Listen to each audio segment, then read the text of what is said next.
बिस्मिल्लाहिर्रहमानिर्रहीम। Welcome to मद्दम की बातें। Myself Mohammad Luqman. और आज के हमारे मजमून का उन्वान है अल्लाह के खौफ का एहसास। तरक्की याफ्ता ममालिक में ट्रैफिक सिग्नल पर कैमरे लगे होते हैं जो सिग्नल की खिलाफ वर्जी को फ़ौरन नोट कर लेते हैं और कुछ ही देर में आपका जुर्म मोबाइल पर मैसेज की सूरत में आपके सामने आ जाता है। हर अक्लमंद इंसान कैमरे की मौजूदगी की सूरत में मुकम्मल एहतियात से काम लेता है ताकि उसकी गलती रिकॉर्ड ना हो जाए। कभी आपने सोचा इसकी वजह क्या है? इसकी वजह यह है कि हमें पक्का यकीन है कि हमारी गलती लिख ली जाएगी और हम उसे चैलेंज भी नहीं कर सकेंगे। फिर जुर्माने और बाज़ औक़ात जेल की सूरत में सज़ा भी भुगतना होगी। सज़ा का ये खौफ हमें जुर्म से बाज रखता है।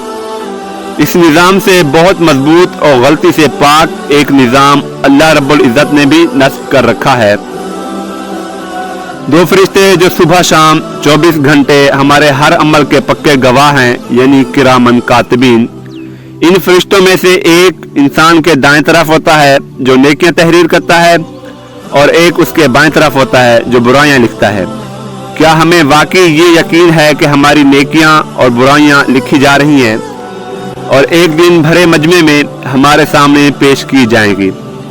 अगर वाकई ये यकीन हासिल हो जाए और अल्लाह का खौफ हमारे दिल में मौजूद हो तो कभी तन्हाई में भी गुनाह करने की जुर्रत ना हो।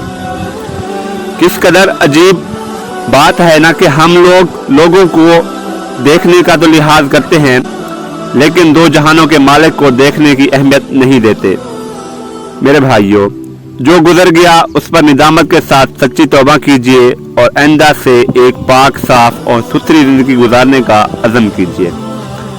अल्लाह हम सब को तौबतुन नसूह नसीब फरमाए। आमीन।